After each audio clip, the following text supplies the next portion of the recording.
Good morning, everyone. So, welcome back to the 7th week of this online English classes. So, I hope you all had a great time, and I assume you have done the mini assignment that I have given to you last time about applying the writing process and trying to write a poem. So, I hope you have done that and you must have submitted to your teachers. All right, so what we are going to do today is, this week we will be focusing on the acquisition of vocabulary, the strategies, okay? So Gidin Sargila had already discussed one of the strategies, right? So before I begin with my session, let me quickly go through what we learned last week, okay? So what did we learn last week? We were kind of more into poetry writing, right? Gidin Sargila did poetry reading and I took session on poetry writing. And then we talked about poetic diction and poetic devices, right? So do you remember what are the poetic devices that you learned? So depending on the classes you are reading in, right? Class 5 and 6, you learned a kind of similar poetic devices. In class 7 and 8, a little more than what classes 5 and 6 learned, right? So, or some of the poetic devices may be a little different, okay? So, class 5 and 6, you learned about rhyme, rhythm, isn't it? You learned about simile, metaphor, alliteration, personification. Do you remember all this? Yes? See, we talked about poetry writing, isn't it? See, I'm just going to do a quick review, okay? Poetry writing. And I told you when we write a piece of poem or poem, what we do is we follow the writing process, isn't it?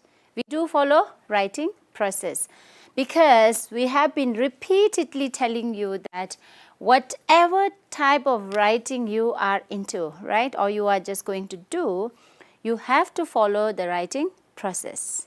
Okay, be it a paragraph, essay, an article, a story, or a piece of poetry. So you have to follow writing process. Okay, so we did that. And class 5 and 6 students might remember we tried writing an acrostic poem, isn't it? Do you remember that? Yes, we did. So I gave my name, right, Tenshu, as an example. We started writing an acrostic poem, and I told you that you can also do a similar thing, right, with your name or maybe your parents' name or your best friend's name. Okay, so we did that, isn't it? So in poetry writing, we tried learning how to write acrostic poems. This is for class 5 and 6, right? And I also told you that we have, see, there are so many different types of poem or poetry pieces, right? So keeping your level in mind, we discussed only few, right? Acrostic, we have rhymed poem, we have narrative poem, descriptive poem, isn't it? And I told you a little bit about haiku as well, right? That originated from Japan, right? A number of syllables that we need to remember when we are to write a haiku. Okay, so rhymed poem we tried, isn't it? And we then talked about, see, acrostic as well as we talked about rhymed poem, right? And we have narrative and descriptive poem as well, okay? So we have, later on when you grow up, you will learn more about sonnets, we have ode, okay? So a lot of other things, okay? Right, so poetry writing. And then we talked about poetic devices.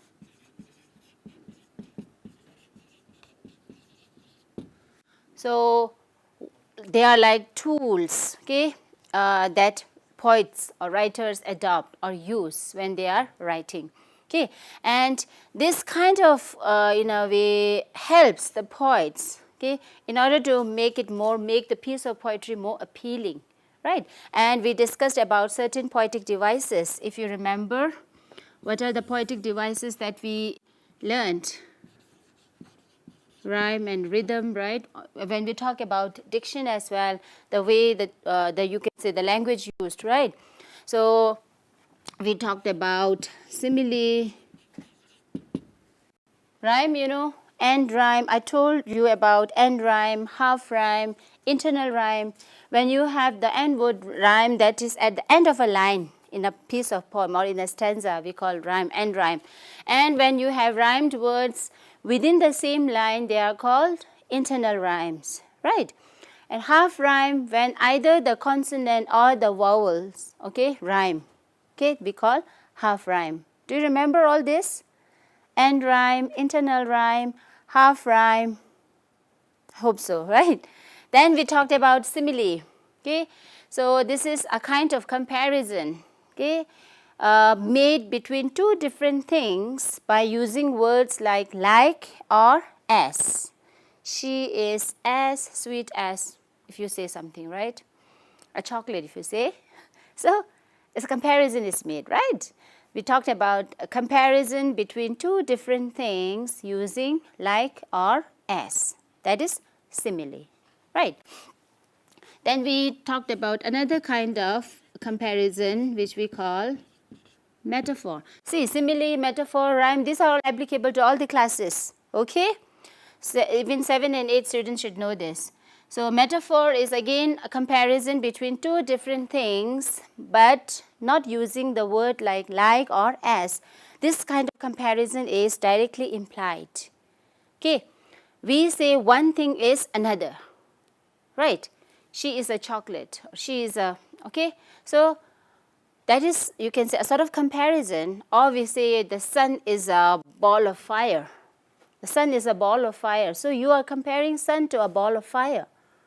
And here we are using a metaphor, right? If we are, see, metaphor and simile are kind of interconvertible. You can change a metaphor into simile and a simile into metaphor.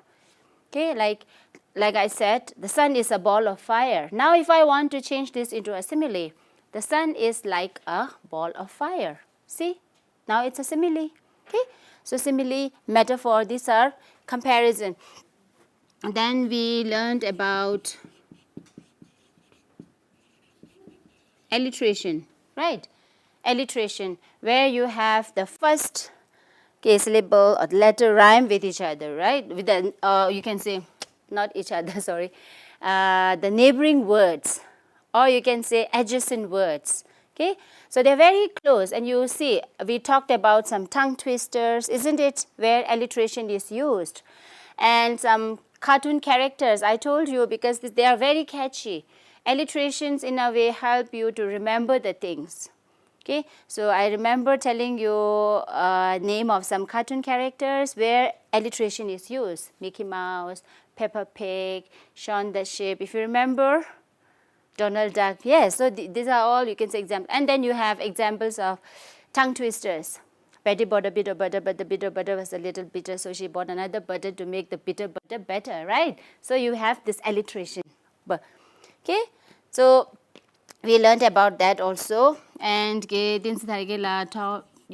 told you about personification, where you give, you can say, a human character to an inanimate object, or I think, yeah, personification and alliteration is something I covered, right?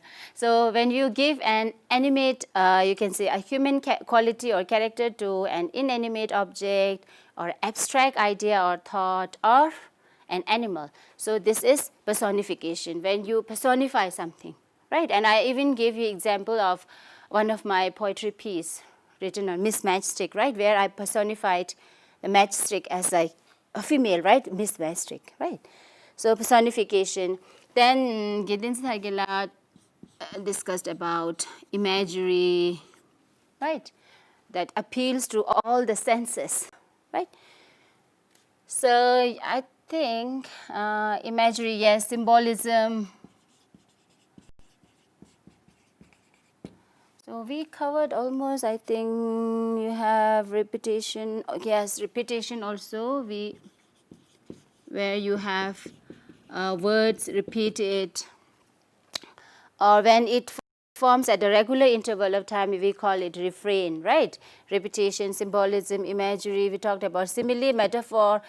These are something we both covered for different classes, okay? So these are, you can say, something that you need to remember, okay? So because these are very helpful when you are going to write a piece of poem. And I told you that it is not necessary that in one piece of poem you can use just one poetic device. See, you can use as many poetic devices as you can. Okay, and we also told you that it's not necessary that your poem has to be rhymed. See, your poem need to contain or consist some of the poetic devices, so it doesn't necessarily a rhyme. Okay, so you can try. So I told you the younger children, right, class 5, 6 students, you can try writing rhymed poem, and then gradually you start incorporating, or you can say using other poetic devices. Okay, so symbolism, imagery, these things are not covered in class 5 and 6. So you can focus on these things, right? Rhyme, simile, metaphor, alliteration. Yes, I think we are missing one more, right? Onomatopoeia, okay, the sound, okay? Boom, because the buzzing sound of bee. These are all examples of onomatopoeia. Okay, so we have onomatopoeia as well. Okay, so these are the poetic devices. Okay, 11 minutes there. So that we kind of discussed last week, right? Poetry reading, poetry writing. We talked about rhythm, how we focus on stressed and unstressed syllables, okay, in order to create a rhythm, right? And we talked about poetic diction and poetic devices, and how poets have the license in a way to arrange the words suiting their purpose in order to make it more appealing. You can play with the words, okay? So these are something we discussed last week. Okay, so coming back to what we are going to do this week is vocabulary, right? Acquisition of vocabulary. So acquisition, how you acquire, right? Why do you think vocabulary is important? Yes, why do you think having a rich vocabulary is so important? See, right from the beginning of this session, I have been talking blah, blah, blah, blah, right? So if I don't have vocabulary, how am I going to do that? Right? I can just imagine you people or you students looking at me, just watching through, maybe on your laptop or your mobile phone or tablet, right? And you will see that this is quite unusual, like the normal classroom. It's not possible here. In a normal classroom, I wouldn't be doing that much of talking, right? I would let you do more of the talking. But since you are not here and I have to do all the talking, so you see, I have been using so many words, right? Vocabulary is just a word, right? Word list. You have a certain number of words and you use that when you are speaking or when you are writing. Okay, so having a rich vocabulary is very important. If you don't have a rich vocabulary, you will always face problem when it comes to speaking or writing. Okay, so this week we will be discussing some of the strategies. So in the first session, Gideon Saigila had already discussed one of the strategies. Right, okay, now look at the slide. See, vocabulary, what we need to remember is the vocabulary, you can say, is categorized into two broad categories: active vocabulary and passive vocabulary. Okay, so active vocabulary is functional, something that we use on a daily basis. See, your active vocabulary is those words that you use whether you are writing or when you are speaking. So they are more functional. So passive vocabulary are like the words that you recognize, okay, you know, but you haven't kind of mastered those words, and so you on a daily basis, or you normally don't use when you are actually writing. But when you read these, when you read a book, when you read something, you can easily recognize this word. See, you can see other authors or writers use this word, or when you listen to someone talk, you recognize the word, okay?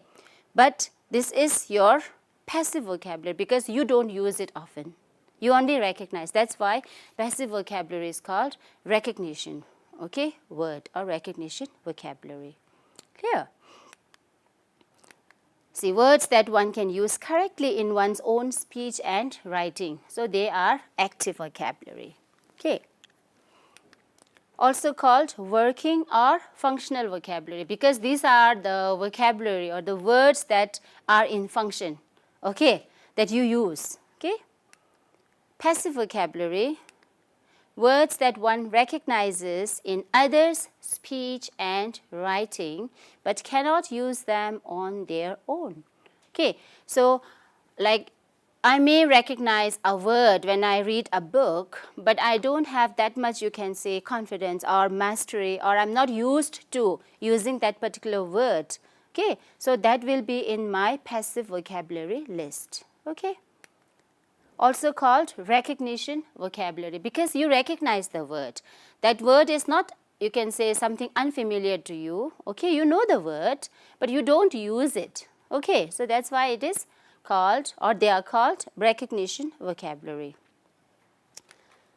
So vocabulary acquisition strategies. So what are some of the strategies, okay, that would help you in vocabulary acquisition? Using context as a clue. Gideon Stargell had already taken one session and we're continuing with that, right?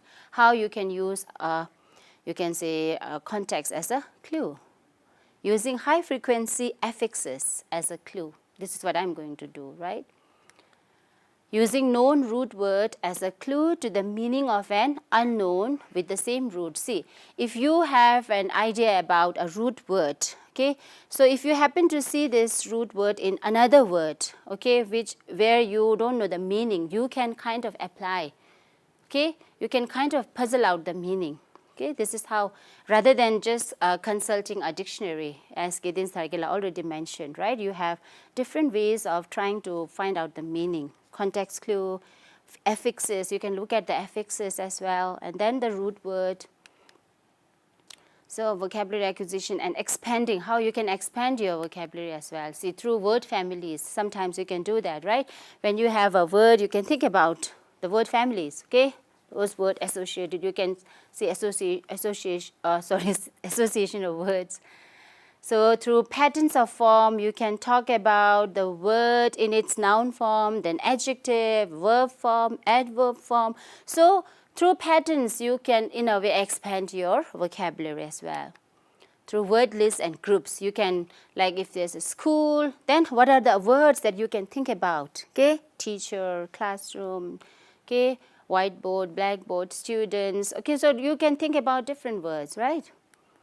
Through word games, so you can play different word games, word chains, and so many memory games. There are different games that help in expanding your vocabulary.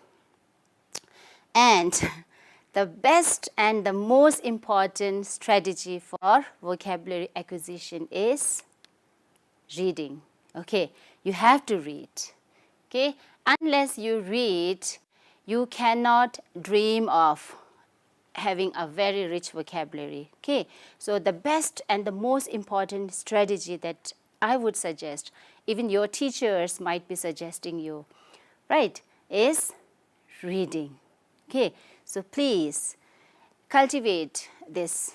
Okay, you can say you need to develop this culture of reading if you really want to improve or expand your vocabulary. If you want to enhance and enrich your vocabulary, you have to read, right? Okay, so since Gideon Stargell is discussing the context clue, right? Context as a clue. So I'll be discussing affixes. So what is affix, or what are affixes? Okay, the word like affix, fix. Okay, let's look at affixes. Okay, have words that are attached to a base or root word to modify the meaning. Okay. Prefixes and suffixes are types of affixes. Okay, so affixes is the common name given to both prefixes and suffixes. So though you have prefixes, infixes as well. So I'm going to discuss prefixes and suffixes. Okay, the ground level, the beginning, right? Prefixes, suffixes. Now if you just look at the word prefix, Some of you might be aware of what this word pre means. Pre itself is a kind of affix. Okay, prefix, suffix. So pre, you have pre-exam, pre is something that comes before, right? So prefix is a kind of, we can say, a word that is used or added before a word, a base word. Okay, and suffix is something that is added at the end. Okay. Affixes can be of two types, though you have infixes as well. So right now I'm discussing only prefixes and suffixes. Okay. What are prefixes? Affixes that are added to the beginning of a word. Okay. So what a prefix does is it either, okay, it changes the meaning or make a new word. Okay. For example, you have rewrite. Re plus write makes rewrite. So the, you can say, prefix here is re. Okay, rewrite. So you see, it changes the meaning, isn't it? When you add the prefix re before write, so the meaning changes. So see, write, rewrite is something you are doing again, right? Redo, rewrite. So you're writing again. So the meaning changes. Then you have un plus lock is unlock. See, you have lockdown. Okay, so many stages, right? Okay, a series of lockdown. And now unlock 1, unlock 2. And these days we are having unlock 3, right? So unlock, lock, unlock. See, the meaning is changed, isn't it? Here, the second example kind of shows a negative or something that is opposite, right? Lock, unlock, unlock the door, lock the door, unlock the door. Okay, the opposite. Okay. See, what prefixes do is it changes meaning, or what, see, like changes meaning means it may give you the antonym of something, the opposite of something, right? The negative prefixes. Okay, if you can see in the matrix, you see the negative prefix. So prefixes also show in a way, okay, changes meaning, shows. So I just want to beg your pardon here. If you can just look at the board, see, in the center of the matrix, I have written changes, which is a kind of a blunder, I would say, for myself, right? Because the heading is prefixes, right? So if you remember, I have been telling you right from the very beginning, subject-verb agreement. Do you remember?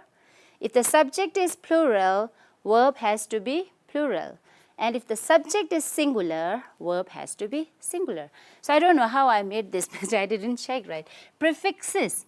So it shouldn't be changes, but change. Prefixes change or change meaning, or instead of shows, should be show. Okay.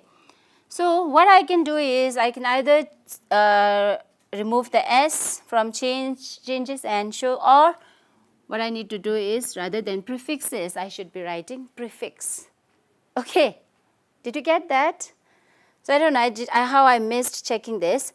Prefix changes meaning or show. So since the heading is prefixes, so I should be removing this S and S from show. Clear? So I'm extremely sorry for this mistake here. Okay. So now look at the slide. So this is what I was talking about. So in the center of the matrix, what you see changes. So the heading is prefixes. So I should have written change rather than changes. Okay, keep that in mind. Prefixes change meaning. Prefixes show position, quantity and number, position, right, of time.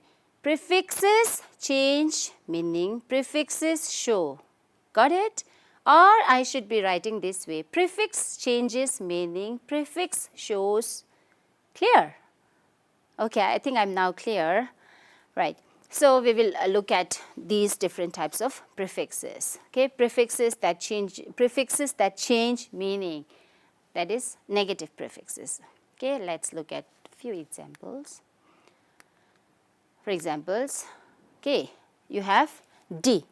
See, Why it is important for you to have idea or knowledge about some prefixes is, see, if you know that, okay, these are the prefixes that changes the meaning, that shows something negative, right? So what happens is, whenever you find this sort of prefix attached to a base word, you will kind of find it easier to puzzle out the meaning, okay? Because you know the meaning of that prefix, that particular prefix, like D. D-E-D is a prefix. So if you know that, oh, D is something that is negative, like you have deforestation, detoxify, degenerate, isn't it? D. So if you know that meaning of the base word, when you find the prefix attached to it, you find it little easier to get the meaning clear without having to consult a dictionary. Clear? Okay. So one example I have given, you can think of other examples as well, right? I told you detoxify, okay, degenerate. Then you have dis. So I think this is quite simple, all of you might be knowing, right? Dishonest. What else? Can you think of other example where the prefix dis is used? Dishonest, yes. Disobedient. Okay, you all are obedient, right? So disobedient, okay, doesn't obey, right? Then think of, okay, other words, okay? Impossible, right? Impossible, impatient, impartial, okay? So again, this shows negative, isn't it? Possible, impossible, opposites, isn't it? You have inactive, inability, yes, other words if you can think of, okay?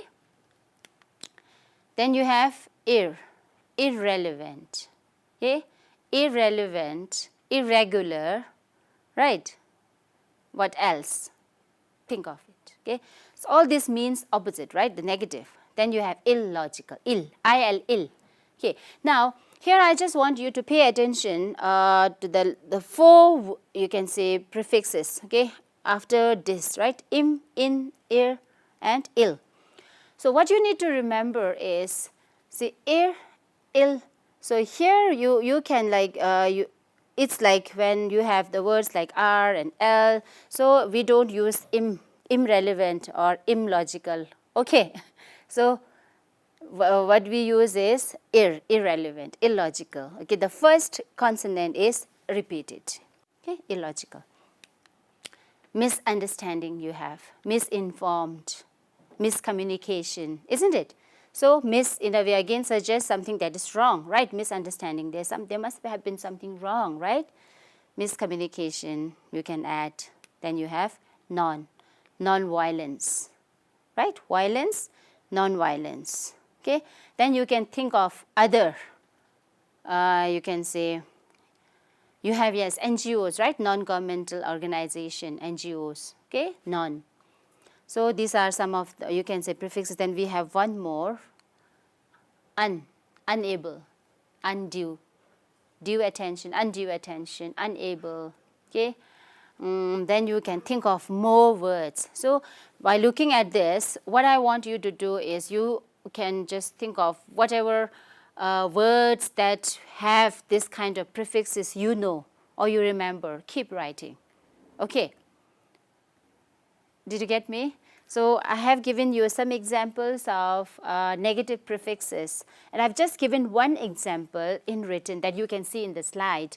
And I also added from my own side some, you can say, verbally I told you few more examples. I want to think of more examples where this sort of negative prefixes are used, and see how many words you know, right, with such negative prefixes. You got it? Good. Okay, let's look at other one. What happened? Okay, yes. Prefixes of position, okay? So you have, that is position in terms of time, okay? For example, pre-primary you have, right? Pre-primary, that is a time the period between before your primary stage, right? Pre-primary classes, pre-primary, primary, isn't it? Then you have post, okay? Postgraduate, post-war, or post is something that shows after. Pre is before and post is after, okay? And you have foresee. So if you are not aware of the word foresee, but you are aware of the word weather forecast, isn't it? Forecast, what happens? What they do, the meteorological department, what they do, right? The people working there. They try to predict the weather, isn't it? Forecast. And then they tell you, okay, there might be storm, okay, so in a way warn the common public, isn't it? Forecast, something that you tell beforehand, before, okay, foresee, forecast, okay? Then you have prefixes of position, that is with space, okay? Earlier it was, the previous one was time, right? So this shows a kind of space or place, right? Indoor, right? Indoor games. Outdoor. How many of you like playing indoor games more than outdoor? Okay, so if you want to stay fit, you need to focus more on outdoor games than indoor games, right? Indoor games you have to use your mind, but you don't have a lot of physical activities, isn't it? So indoor, outdoor activities. Sticking to your tablet or playing video games won't help, isn't it? So you need to go out, play, right? So where you can say such games where you have more physical exercise, okay? Outdoor games, outdoor activities, okay? And you often see such a word like inpatient, outpatient in hospital, isn't it? So in is something inside, out is outside, right? In and out. Indoor, outdoor, sorry. And you have mid, in between, right? In between, right? Midway, midnight, okay? So by looking at why am I giving you this example is just to help you get idea about all those prefixes. By looking at the prefixes in, and then if you see a word, base word attached to this prefix, you will get an idea, oh, this tells about this. Okay, this might mean outdoor, means something outside, right? Mid is in between, right? Midway. Okay, then you have inter, okay? Inter-school, inter-class. So do you have some sort of inter-school activities? So different schools, okay, you participate. Okay, inter-school sports, maybe inter-school cultural show, or you have inter-class. See, in your school you have different classes, isn't it? So say suppose there's a sort of a quiz contest between different classes. It is inter-class. But when it is within the same class, we call intra. Inter, intra. Interstate, intrastate. So you must have heard this word during this pandemic, right? This lockdown, when kind of your government, in a way, the state government issues notice that, okay, bus transport will be kind of made available for intrastate, within the state, intra. Okay, interstate means from between one, you can say different states, right? Right now we are in Himachal Pradesh, right? If the bus transportation is available between Himachal Pradesh and Uttarakhand, says Uttarakhand is another state. So that is interstate bus transportation, right? So if it's within the same state, it's intra. Intra, inter. Will you remember this? Good. Intra-school, within the same school, right? Inter-school is between different schools. Inter, intra. Then you have transport. Trans means across. Okay, you have transplant. Okay, when you the seedlings you grow somewhere and then you transplant it in another place, across, right? Transport. Blood transfusion, if you have heard about. Okay, something that is across. Transport. Transportation, transport. Trans is the prefix. Portation you will learn about in my later session. Okay, suffix. Okay, transport. Okay, port is the root word here. Okay, by adding the prefix trans, we get a new word, right? Transport. Then you have telephone, distant communication, right? You have teleprompter, you have telecommunication, telegram. In earlier times, we have telegram. Now these days, with the advancement in technology, you don't rely on telegram, isn't it? You have fax and mail and a lot of things, right? So earlier, you have to rely on telegram, okay? So distant, tele is word, okay? This is a kind of root word, and it's also used as a prefix here, telephone, okay? Then you have prefixes of quantity. For example, hyperactive. This child is hyperactive, okay? I am hyperactive if I say. Hyper is, you can say, overly active, too much in number or quantity here. So not in number, I'm sorry. Quantity, see, too much, you can say hyperactive, very, very active, okay? More than what is expected, you can say as a normal, right? Hyperactive. Hypo is less than the normal, okay? Hypoactive is not active, you can say at the normal level as well, less than the normal, okay? The activity is less than normal, okay? So hypoactive. So in science, we have hypertonic solution. Hypertonic, you will come to know in your higher classes. Okay? Hypo here is less and hyper is more, right? Hyperactive, hypoactive. Overeating. Now see, prefixes of quantity here, over. So when you do a lot of eating, right? You keep gulping things, okay? Even when your stomach is full, right? What you are doing is you are overeating, isn't it? You are eating more than required. You are eating more than your body could digest. You are doing overeating. So overeating results in overweight, right? Then you become obese, isn't it? So you gain more weight and then you become overweight, right? So don't do overeating. Then underweight, okay. Then if you don't eat, okay, you don't take a proper diet, okay, don't, you can say, pay attention to what you eat, okay, and if you are very weak, you may become underweight, right? The body weight that is considered normal as per your height and, okay, so an age, that is underweight, right? So over, again you see more, under is less, okay? When we also use words like don't underestimate, under, you consider the other person, you can say, less, you are less superior. Not, you try to consider yourself superior and the other person inferior. Okay, you are underestimating the person, right? You should not do that. So overweight, overeating, underweight. What else you can think of? Okay. Then you have prefixes of number. Okay. So some prefixes show number. Semi or semi, okay, semicircle. So since you all study maths, right? So you know this, isn't it? Semicircle. Now see, when you know the word circle, isn't it? So what happens? See, when you know what is meaning of circle, okay, you are already aware of the word circle, okay, and you see, if you happen to see this word semicircle, if you don't know what this prefix semi or semi means, it would be little difficult for you to puzzle out the meaning or decode the meaning of the word, because you only know circle and you will kind of try to imagine or think that, okay, it has something to do with circle, but what?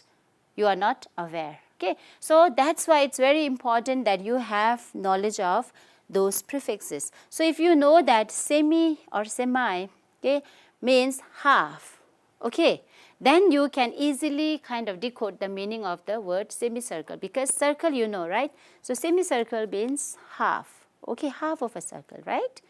Semicircle. Semi-solid, you know the meaning of solid. So when you get the word like semi-solid, if you know the meaning of semi, the prefix semi means half, so it becomes so easy for you to get the meaning of the word semi-solid, means half. It's not completely solid, maybe partially liquid, partially solid, semi-solid. Like jelly you have, kind of, right? Sticky thing, okay? So, semi. So, it's very important you know the meaning of those prefixes. Okay, let's look at the slide. Uni. Okay, I have given the example here, unicorn.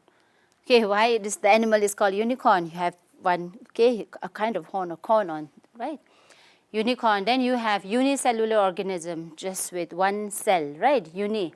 So uni means one, okay? Unisex, either boy or girl, male or female, right? You have clothes or shoes, that is unisex, means both girl or boy can wear, okay? Male or female can use, that's unisex, okay? Mono, again, okay, refers to single, okay, mono. So, since you are in class, some of you are in class 6, 7, 8, you have learned about monomial, binomial in algebra, in maths. Do you remember? Monomial, binomial, trinomial. Mono is 1. Binomial, bi means 2. Tri, 3. So, it's very important you know the meaning of these prefixes. So, it's easier for you to understand when you happen to see these prefixes attached to a base word. Right? Okay. Look at the slide. So, mono acting is one person acting on a stage. You have mono acting. So, you have to deliver the dialogue. You have to play the different roles, right? Mono acting here. Bi, 2. Bicycle. See, you have 2 wheels, isn't it? Bike, bicycle, binocular. Okay. So, bi refers to the term 2. So, this also just number, right? Prefixes of number. Semi or semi-half. Uni, 1, right? Mono again 1. Bi means 2. Di again 2. So, digraph, you have 2 letter representing a phoneme, right? Digraph, okay? Again, di is bi and di both are 2, okay? Tri, you know triangle, isn't it? Triangle, because you have 3 angles, isn't it? Triangle. Then you have multi. So, try is, you can see in maths also you kind of learn about all this, right? Number, you can say prefixes of number. You have pentagon, hexagon. Hexagon means hexa is the word suggesting 6. Hexagon, octagon, okay? Like octopus, 10. Okay? Deca again, okay? Okay, sorry. You have quadra is showing 4, right? Quadrilateral.